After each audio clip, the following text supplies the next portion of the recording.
गुरुदेव। जय गुरुदेव। मन को मोड़ सत्संग में आओ, लोक परलोक दोनों फल पाओ। गाय को राष्ट्रीय पशु बनाओ, धरती पर सतयुग ले आओ।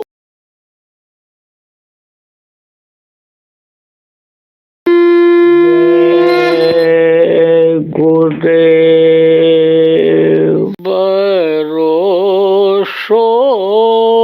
चरण कमल का तेरे, बरोसो चरण कमल का तेरे। सांस सांस पर आस तुम्हारी, और न काहू के रे भरोसो।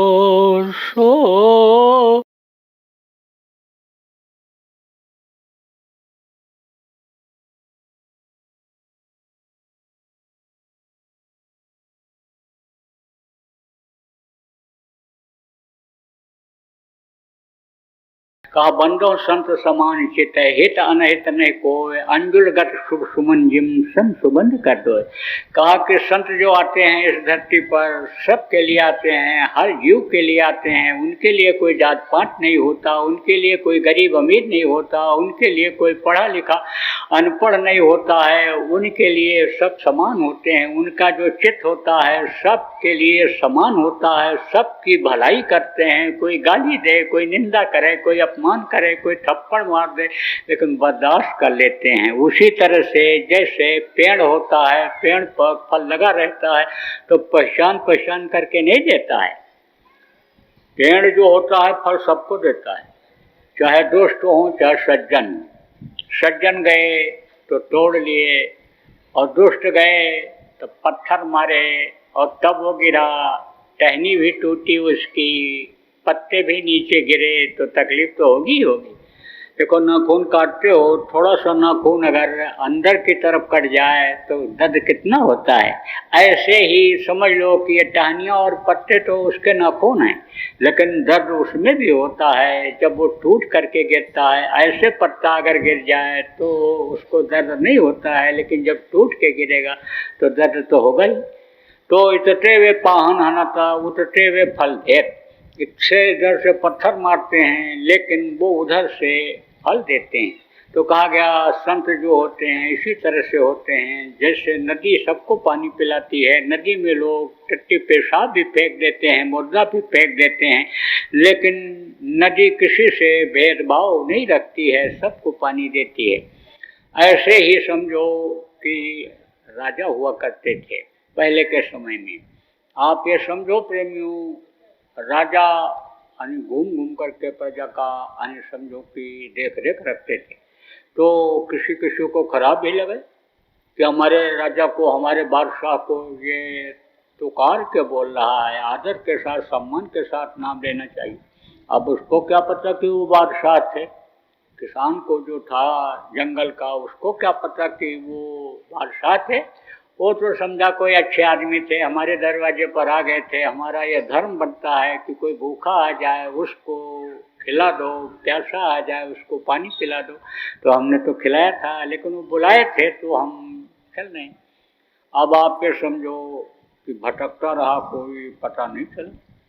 तो कोई बुढ़ा था, बुढ़ों को बड़ा अनुभव होता है। अब तो देखो आजकल के बच्चे माँ बाप की कोई कदर नहीं करते, इज्जत नहीं करते। करना चाहिए।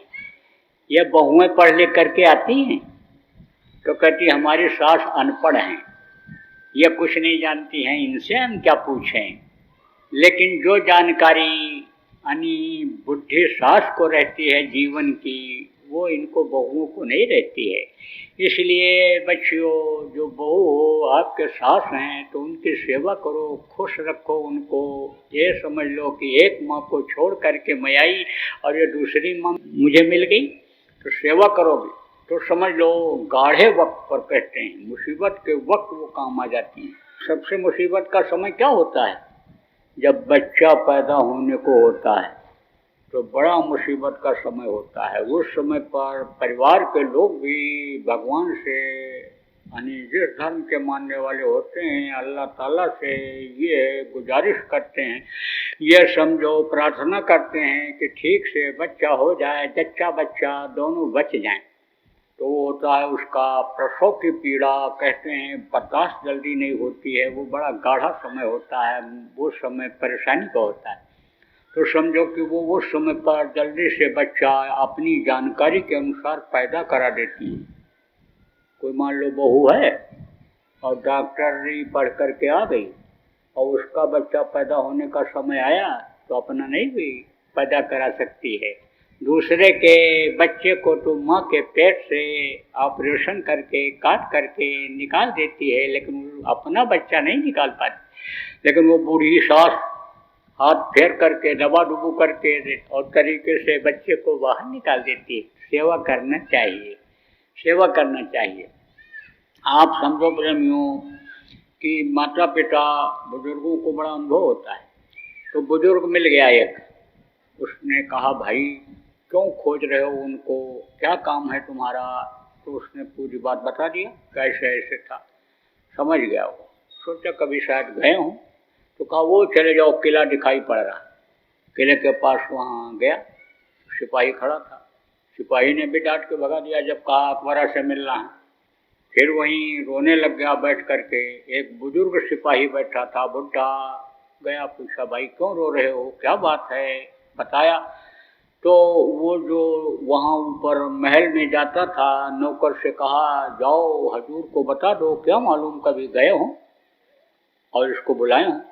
जब ये यानी नौकर उनका जो अंदर महल में रहता था गया बताया, तो अकबर उस समय पर नमाज पढ़ने जा रहे थे, लेकिन बोले बुलाओ उसको, बुलाओ उसको बुलाओ, अच्छा आदमी है वो।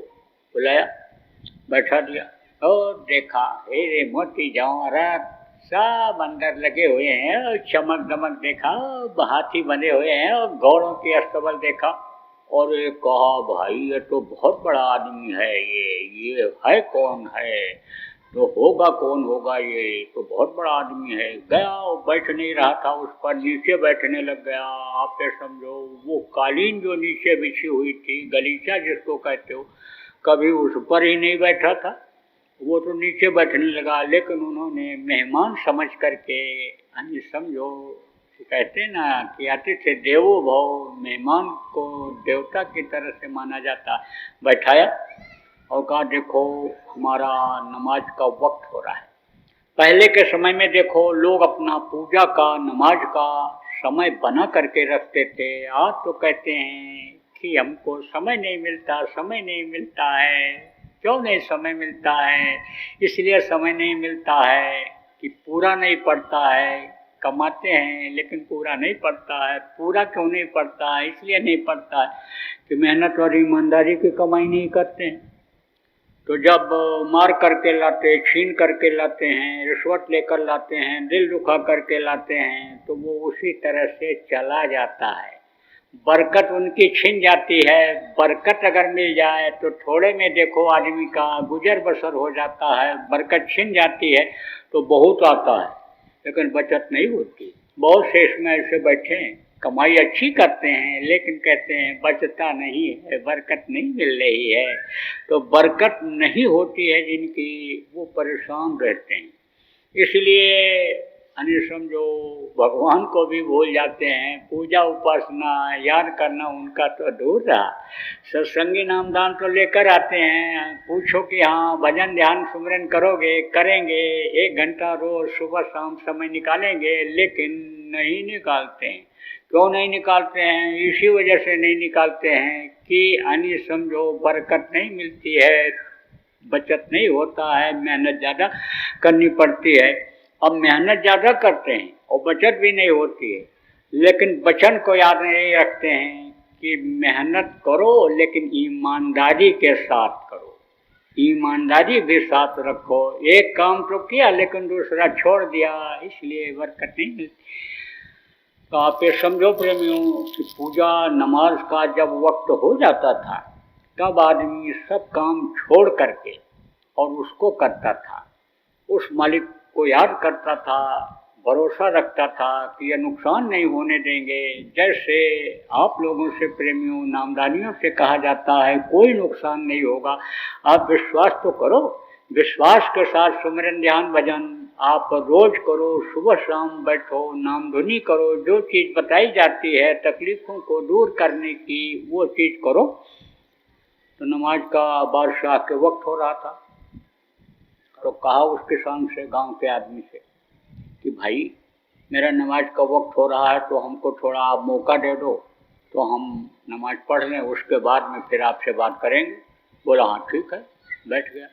अब उसने सोचा कि वहाँ पर इबादतगार में कौन जाए, मेहमान एक तरह से बैठा हुआ है, आया है, नया आदमी है, कहाँ जाएगा, क्या करेगा, इसको तो लोग इस वेशभूषा में है गांव के कि इसको तो हमारे नौकर जो नहीं पहचान पाए हैं इसको तो भी बाहर निकाल देंगे।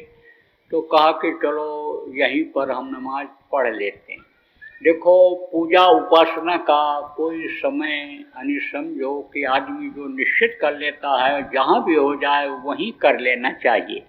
और हम जो आज आपको प्रेमियों यानी समझो पूजा उपासना करने की, साधना करने की युक्ति उपाय बताएंगे जो हमारे गुरु महाराज बताते थे, उसके लिए तो कुछ खोजना ही नहीं है। आपका यह नियम बन गया, कितने समय हम पूजा करेंगे, सुमिरन करेंगे, ध्यान करेंगे, भजन करेंगे।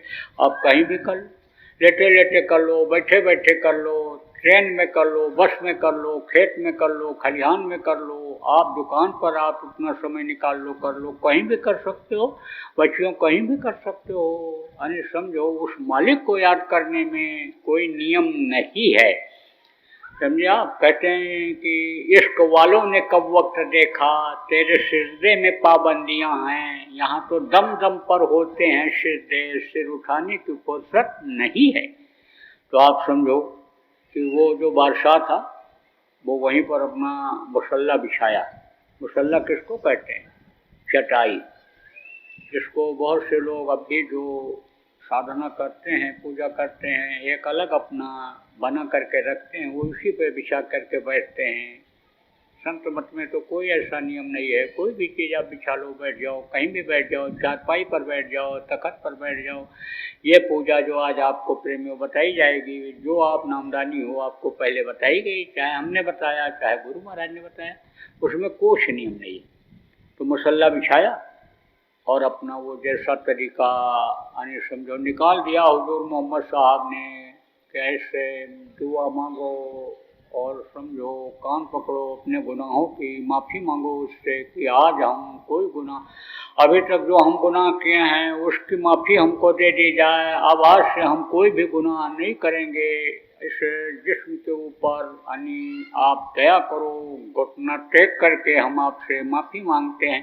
इस तरह से घुटना टेक करके माफ़ी मांगने का जो उन्होंने नियम बना दिया हुजूर मोहम्मद साहब ने, उसी के अनुसार उसने घुटना टेका और फिर जो है कान पकड़ा और उसके बाद में ऐसे हाथ से दया दुआ मांगा इस तरह से। तो जब नमाज ख़त्म किया तब कहा अकबरा भाई, उस किसान ने कहा अकबरा भाई तो इसको कोई यानी समझो तकलीफ़ है? कहा नहीं कोई तकलीफ़ नहीं, तो तू उठ बैठ क्यों रहा था? तो कहा कि ये हम इबादत कर रहे थे। इबादत क्या चीज़ होती है? पूजा होती है, उस प्रभु को जिसको तुम भगवान कहते हो उसको मैं याद कर रहा। अच्छा अच्छा अकबरा भाई मैं समझ गया। तो अकबरा भाई ये बताओ, किसान ने कहा अकबरा भाई ये बताओ कि ऐसे ऐसे तुम क्या कर रहे थे? ऐसे ऐसे ऐसे ऐसे। तब बोला कि मैं तो दुआ आशीर्वाद मांग रहा था। अकबरा भाई किससे मांग रहे थे दुआ आशीर्वाद? उस प्रभु से जिसको तुम प्रभु कहते हो, जिसको मैं अल्लाह ताला पाक परवरदिगार कहता हूँ, उससे मैं मांग रहा था। बस उठ पड़ा और चल दिया। कहा अरे कहाँ जा रहे हो? अरे कहीं जा रहे हैं, अब हम घर जा रहे हैं, वापस जा रहे हैं। क्यों जा रहे हो भाई? आओ बैठो, पानी पत्ता पियो, खाओ, किस लिए आए, क्यों जा रहे हो? ना ना ना ना बाबा, अब हम आए थे जिस काम के लिए, अब आप समझ गए, अब हमको आपसे कुछ नहीं मांगना है, अब तो हम भी उसी से मांग लेंगे। कितना सब कुछ होते हुए भी तुम अब भी मांग रहे हो, अब भी तुम्हारा पेट नहीं भरा है, तो हम भी उसी से मांग लेंगे, जिससे तुम मांग रहे थे उसी से हम भी मांग लेंगे। ओ चल दिया, निकल गया, कहा हमको कोई ज़रूरत नहीं है, हम भी उसी से मांग लेंगे। दाता सबके सदगुरु देत न माने हार कहा गया। समझ लो कि देने वाला जो होता है उससे मांगो तो भी आपको मिल जाए। तो देखो प्रेमियों, आज हम आपको ऐसा रास्ता बताएंगे कि जिससे आपका दीन भी बनेगा और दुनिया भी बनेगी। तो दीन बनाना किसको कहते हैं और दुनिया बनाना किसको कहते हैं? दुनिया बनाना उसको कहते हैं कि कहते हो कि ये अच्छा खाते हैं, अच्छा पहनते हैं, अच्छे घर में रहते हैं, इनको लोग सम्मान देते हैं, इज्जत देते हैं, ये बड़े आदमी हैं, इनका पैर छूते हैं, इनको सलाम प्रणाम करते हैं, इनका लोक बना हुआ है। और परलोक बनाना किसको कहते हैं? इस लोक में, मृत लोक में रहते हुए ऊपरी लोकों में आप आने जाने लग जाओ तो वो परलोक बनाना होता है, परलोक बनना होता है। तो दोनों रास्ता मैं आपको बताऊंगा। आपको उसके लिए न घर छोड़ना है, न जमीन जायदाद छोड़ना है, न बाल बच्चों को छोड़ना है। आप जहाँ जिस तरह से रहते हो वहीं पर आप रहना। आपके पास है तो आप अच्छा खाओ, अच्छा पहनो, अच्छे घर में रहो, नहीं है तो किसी को मार करके, छीन करके मत लाना, मत पहनना, मत छीन करके घर में किसी के रहना। आप अपने प्रारब्ध पर प्रेमियों विश्वास करना।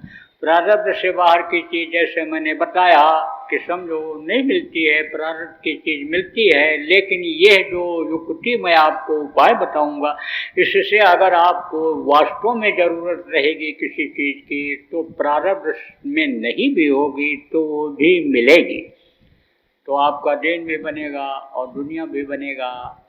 वो चीज़ मैं आपको बताऊंगा। लेकिन दवा बहुत अच्छी हो, डॉक्टर भी अच्छा हो, और दवा को खाओ नहीं ठीक से तो दवा फ़ायदा नहीं करती है। तो ठीक से दवा खाने के लिए डॉक्टर समझा देता है जब मरीज को, और दवा को खाता है तो ठीक हो जाता है।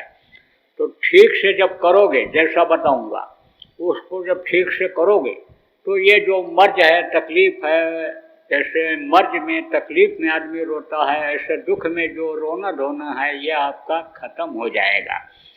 आप ये समझो प्रेमियों कि परहेज नहीं करोगे तो भी जल्दी दवा फ़ायदा नहीं करेगी। ऐसे ही ये जो संकट है आपका, दुख है, तकलीफ़ है, चाहे धन की तकलीफ़ हो, चाहे शरीर में तकलीफ़ हो, चाहे दिमागी टेंशन हो, नींद न आती हो, रात को सोचते रहते हो, कोई ना कोई समस्या बनी रहती है, तो इसको अगर आपको दूर करना है तो परहेज तो करना ही पड़ेगा, क्योंकि बदपरहेजी से ही ये समस्याएं ज़्यादा आती हैं। बदपरहेजी में क्या होता है, कुछ तो ऐसा होता है कि जो जान करके आदमी परहेज नहीं कर पाता है, स्वाद मुंह में लगा हुआ है, डॉक्टर ने मना किया है ये चीज़ मत खाना, लेकिन मन नहीं मानता है, खा लेता है, तो तकलीफ होती है। कुछ चीज़ें ऐसी होती हैं ना जानकारी में, यानी समझ लो कि वो चीज़ आदमी खा पी लेता है, वो नुकसान कर जाता है।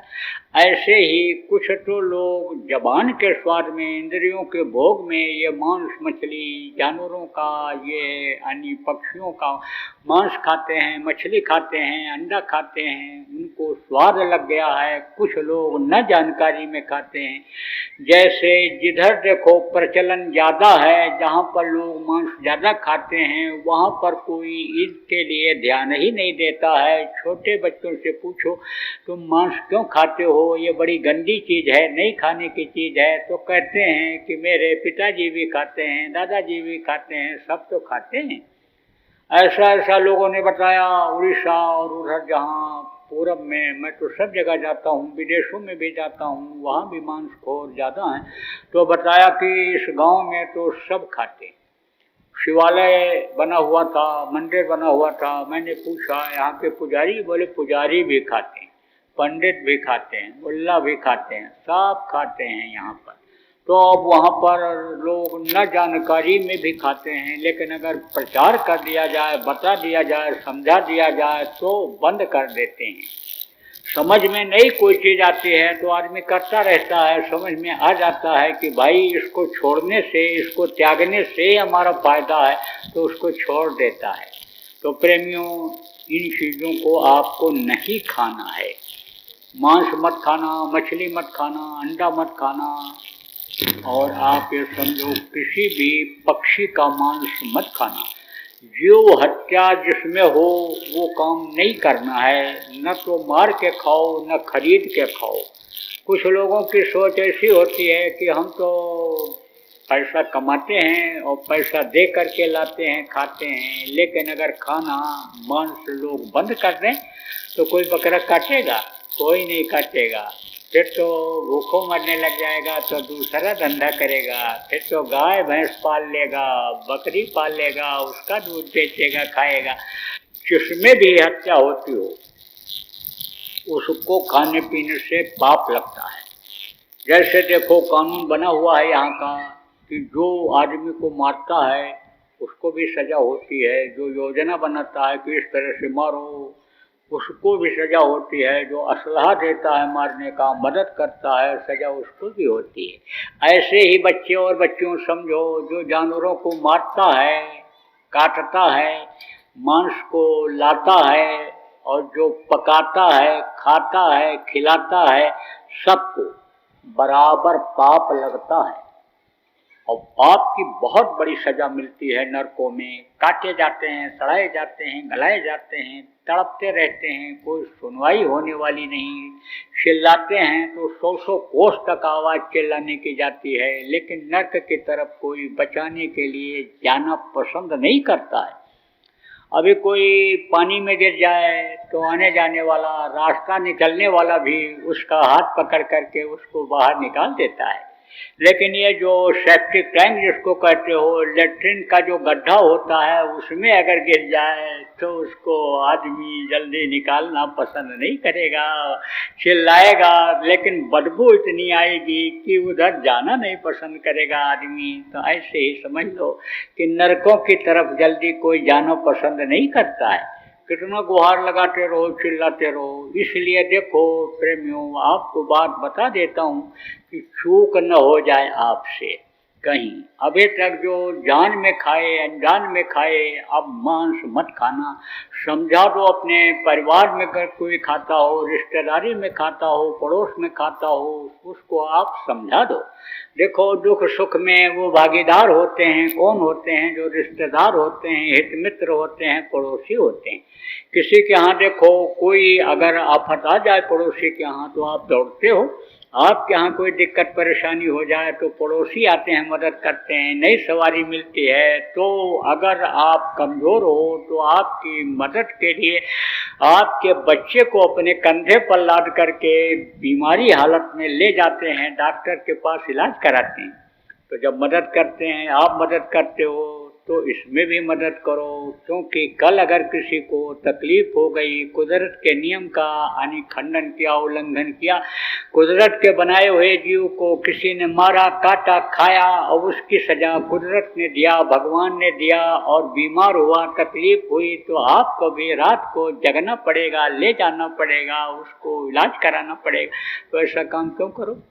अपने परिवार में ही देखो, बच्चा बीमार हो जाता है या किसी को कोई तकलीफ होती है तो जल्दी नींद नहीं आती है। साधक लोग जो आप हो, साधना करते हो, ध्यान भजन सुमिरन करने वाले जो सत्संगी हो, आपके घर में अन्य तकलीफ होती है, मन लगता है? नहीं लगता है। लेकिन ध्यान नहीं देते हो कि बच्चा बिगड़ रहा है, यानी समझो बहू मनमानी कर रही है, पत्नी भी यानी समझो सुमिरन ध्यान भजन नहीं करती है, कर्मों की सजा मिलती है, सबको मिलती है, सुनते भी हो सत्संग में, लेकिन उसको अमल नहीं करते हो। अमल करने की जरूरत है, बताने समझाने की जरूरत है कि तुम शाकाहारी ही क्यों न हो, हमारे बच्चे हो, परिवार हो, रक्त के हो, खानदान के हो, खून हो, लेकिन तुम ध्यान भजन जब तक नहीं करोगे तब तक तुमको शांति सुख मिलने वाला नहीं, आत्मा का कल्याण होने वाला नहीं।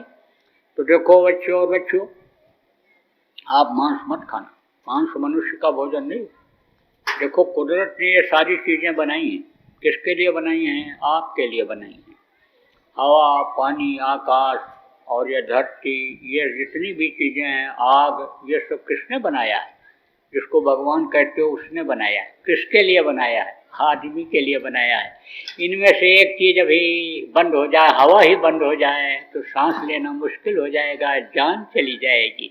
धरती पर अभी अगर आप न चलो, आसमान में ही उड़ते रहो तो स्वास्थ्य खराब हो जाएगा। इसीलिए देखो, पानी में काम करने वाले, जहाज पर काम करने वाले जो समझो कर्मचारी होते हैं, पानी के जहाज से 6 महीने के बाद उनको बाहर निकाल देते हैं। 6 महीने की तुम्हारी छुट्टी, 6 महीना वहाँ रहो, धरती पर चलो, और 6 महीना तुम यहाँ पर रहो। तो इन चीज़ों की ज़रूरत होती है। आग अभी ना हो, गर्मी ना हो, अभी तो देखो आप ये समझो सूरज ना निकले तो समझ लो इतने कीड़े मकोड़े हो जाएं, यानी समझो इतनी बीमारी फैल जाए कि जिंदा रह पाना बड़ा मुश्किल है। तो ये सारी चीज़ें किसके लिए हैं? आदमी के लिए ही। और ये जो पशु और पक्षी है जो बनाए गए, ये एक समझ लो कि आदमी के लिए ही बनाए गए हैं, रखवाली के लिए बनाए गए हैं, फायदे के लिए बनाए गए हैं। जैसे देखो वो लंबे मुँह के सूकर जिनको कहते हैं, ये होते थे, और गाँव में अब भी जहाँ है तो बाहर कोई चला जाता है सुबह उठ करके लेटरिन करने के लिए, तो सूरज निकलने से पहले, उजाला हो पहले जाते हैं, साफ कर जाते हैं। उतनी सफाई स्वीपर नहीं कर सकता है जितनी सफाई वो कर देते हैं। आप ये समझो कि आहार को खाता है। आप समझ लो कि मछली खाते हो कुछ लोग, मछली खाने वालों को समझ लो कोई चीज़ ऐसी बाकी नहीं है कि जो न खाए। मछली कहाँ रहती है? तालाब में रहती है, और तालाब में हर तरह की चीज़ें बह करके जाती हैं, मुर्गा भी जाता है, गाय बैल भैंस बकरा सब मर के उसमें पहुंच जाते हैं, बह करके नदी तालाब। मछली का काम क्या है? सफाई करना। अगर मछली न हो तालाब में, कुएं में मछली न हो तो गंदगी फैल जाती है, पानी में बदबू आने लग जाता है। इसीलिए देखो पहले के समय में कुआं लोग बनाते थे तो उसमें मछली 2-4 लाके जिंदा डाल देते थे, वो सफाई करती थी, और जब मर जाती है तब उसी को गीद और कौवा खाते हैं। अब आप सोचो, दूसरे का आहार भोजन आप खाते हो कि नहीं खाते हो? दूसरे का कहते हैं ना, छीन के खाओगे तो सजा मिलेगी। इसीलिए कहते हैं अपना खाओ, छीन के मत खाओ, मार के मत खाओ, कहते हैं ना। अब वो गीद और कौवा का भोजन आप खाने लगोगे तो सजा मिलेगी कि नहीं मिलेगी? तो ये जितनी चीज़ें हैं एक दूसरे का आहार हैं, और इनके समझो कि लक्षण अलग हैं। देखो आँख की जो आँखें हैं वो एकदम गोल नहीं हैं, लेकिन देखो ये जो मांसाहारी होते हैं, कुत्ता हैं, बिल्ली हैं, शेर हैं, उनकी आँखें गोल होती हैं, और वो समझो कि यानी चाट के पानी पीते हैं, ऐसे चप चप चप चप चप चप पीते हैं, ये निकाल के ऐसे चाट के पीते हैं। और आप ये उससे खींच के पानी पीते हो, तो आपके शरीर की बनावट अलग है और उनके शरीर की बनावट अलग है। उनके दो दांत मांसाहारियों के अलग से निकले हुए होते हैं। ऐसे ऐसे देखो जिन बच्चों के दांत बड़े हो जाते हैं कहीं, यानी समझो जमते समय कहते हैं कि इसको कटवा दो, छोटा करा दो, उसको देख करके लोग दुखी होते हैं। यहाँ तक कि जिन औरतों का दांत जो नुकीला होता है, बड़ा होता है लड़कियों का, उनसे जल्दी लोग शादी ब्याह नहीं करते। तो आप ये समझो प्रेमियों कि उसके शरीर की बनावट अलग होती है, लेकिन आपके शरीर की बनावट अलग है। 84 लाख योनियों में सबसे श्रेष्ठ शरीर आपका माना गया। आप देखो कि ये गाय बैल भैंस भी चारा खाते हैं, इनका भोजन चारा है, ये हरी चीज़ें हैं, और वो भी बच्चा पैदा करते हैं, और आप लोग भी यही काम करते हो, काम वही करते हैं, लेकिन उनको अकल बुद्धि नहीं होती। आपको अकल बुद्धि है, अब बुद्धि आपकी मारी जाए, बताने पर भी आप न समझ पाओ तो आपका क्या कहा जाएगा? भाग्यवान आपको कहा जाएगा कि अभागा कहा जाएगा आपको। इसलिए समझने की ज़रूरत है प्रेमियों कि आप देखो ऐसे खड़े होकर के आसमान को देख सकते हो, लेकिन वो खड़े नहीं हो सकते अपने दोनों पैरों पर, नहीं खड़े हो सकते। आप घूम के देख सकते हो, पीछे भी ऐसे देख सकते हो, वो नहीं देख सकते। तो वो अलग होते हैं, जानवर अलग होते हैं, और इन्हीं जानवरों में मांसाहारी जानवर अलग होते हैं। इन्हीं में जो शाकाहारी होते हैं वो भी खींच कर पानी पीते हैं। गाय खींच कर पानी पीती है, भैंस खींच कर पानी पीती है, बैल खींच कर पानी पीते हैं, और जो कुत्ता होते हैं, शेर होते हैं, मांसाहारी हैं, वो चाट के पानी पीते हैं। कुदरत ने बना दिया अलग। अब जब मांस आदमी खाने लग गया तो ये जो खून है शाकाहारी है, ये खून बेमेल हो गया, तो तरह तरह की बीमारियां आ गई। कोरोना जब आया और ये तो बहुत घबराए हुए थे लोग, और जो भगवान को नहीं याद करते थे भगवान को याद करने लग गए, बोले अब जान बचाओ जान बचाओ। अब आप ये समझो ये बीमारी का शोध हुआ, अब भी डॉक्टर कहते हैं, अब भी वैज्ञानिक कहते हैं कि मांसाहारियों को ये रोग ज़्यादा हो रहा है, विदेशों में भी लोग मांस खाना छोड़ दिए। आप ये समझो ये बीमारी तो कुछ नहीं है। अभी आपने क्या देखा, इस बीमारी में तो थोड़ा हफ्ता 10 दिन का समय भी मिला है। ऐसी बीमारी आएगी कि जैसे कहते हो चटमंगनी पट ब्याह, ऐसी बीमारी आएगी कि बीमारी हुई नहीं कि खत्म। रात को पता चला, शाम को पता चला कि देखो इनकी तबीयत खराब हो रही है, ऐसा हो रहा है, और सुबह तक समझ लो कि ब्याह हो जाएगा। शाम को मंगनी हुई और ब्याह हो जाएगा, खाली करवा दिया जाएगा घर। जैसे लड़की का ब्याह हो जाता है, वो घर से विदा कर दिया जाता है, घर खाली हो जाता है, ऐसे ये किराए का घर जो उस मालिक ने भजन इबादत पूजन के लिए आपको दिया है, ये खाली हो जाएगा अगर आप यानी समझो कि शाकाहारी नहीं बनोगे। ये आपके गांव में, ये आपके धार जिला में, मनावर में आज 25 अक्टूबर 2021 को मैं बता के जा रहा हूँ। इसलिए भाई कहते हैं जान है तो जहान है। आपका काम तो अभी पूरा नहीं हुआ। जिस काम के लिए यह मनुष्य शरीर मिला है वो तो काम अभी आपका पूरा नहीं हुआ। मांगा था जब माँ के पेट में थे, उल्टे लटके हुए थे, गर्मी माँ के पेट की तपा रही थी, तब क्या कहा था, अब प्रभु कृपा करो यही भांति, और सब त्यज भजन करो दिन राति। सब कुछ त्यज करके दिन रात भजन करूंगा। या प्रभु बाहर निकालो, जल्दी करो, समर्थ गुरु को खोजूंगा, उनसे रास्ता लेकर के दिन रात पूजन भजन करूंगा। आपको कभी भी नहीं भूलूंगा और आपके चरणों में आकर के आखिर में लिपट जाऊंगा। फिर नरकों में 84 में नहीं जाऊंगा, जन्मूंगा मरूंगा नहीं, जन्मने मरने की पीड़ा फिर बर्दाश्त नहीं करूंगा। लेकिन याद आता नहीं, याद आता नहीं, याद आता, याद तो करो। तो जब आपने जिस काम के लिए मनुष्य शरीर मांगा वो काम पूरा जब नहीं हुआ तो समझो ये शरीर छूट गया, तो फिर लौट 84 आया, फिर लौट करके 84 में आना पड़ेगा। 84 में कौन है, यही गाय बैल भैंस घोड़ा आदमी, समझो कीड़े मकोड़े, ये सब हैं। ये बीमारियां जो आ रही हैं, आपने अभी क्या देखा, अगर मांसाहार बंद नहीं किया लोगों ने तो ऐसी ऐसी बीमारी आएगी कि कोरोना की दवा देखो, अब भी सही दवा जल्दी नहीं खोज पाए लोग। तो ये तो कुछ नहीं है, इसमें तो थोड़ा समय भी कोरोना हो गया तो कंट्रोल हो गया आदमी को। लेकिन ऐसी बीमारियां आएंगी जैसे कहते हो चटमंगनी पट ब्याह, है ना, ऐसे ही मर्ज हुआ नहीं कि सट से निकल गए चले गए, ऐसी ऐसी बीमारियां आएंगी। आज मैं दिल्ली में आपके बोल के जा रहा हूँ, तारीख आज की आप नोट कर लो, 17 अक्टूबर 2021 को बोल के जा रहा हूँ। मांसाहार अगर नहीं बंद किया लोगों ने तो बहुत तकलीफ आएगी, बहुत तरह की बीमारियां आएंगी, जानलेवा बीमारियां आएंगी। जय गुरुदेव। बाबा उमाकांत जी महाराज अपने ही प्रेमियों के सहयोग से संस्था द्वारा जनहित का कार्य करते हैं। किसी भी व्यक्ति, संस्था व सरकार से कोई भी चंदा, चुटकी व अनुदान नहीं लेते और किसी भी तरह का व्यापार भी नहीं करते। इसलिए आप श्रोताओं को बताया जा रहा है कि बाबा जी के नाम पर किसी भी प्रकार का धन मांगने वाले व व्यापार में प्रचार करने वाले लोगों से होशियार रहिएगा। आपसे यही कहना है कि सत्संग सुनो, समझो और अच्छा लगे तो मानो। आने वाली बीमारी तकलीफ़ों से बचने के लिए कुदरत व सरकारी नियम का पालन करो। आपके सुझाव के लिए व्हाट्सएप नंबर 9575600700।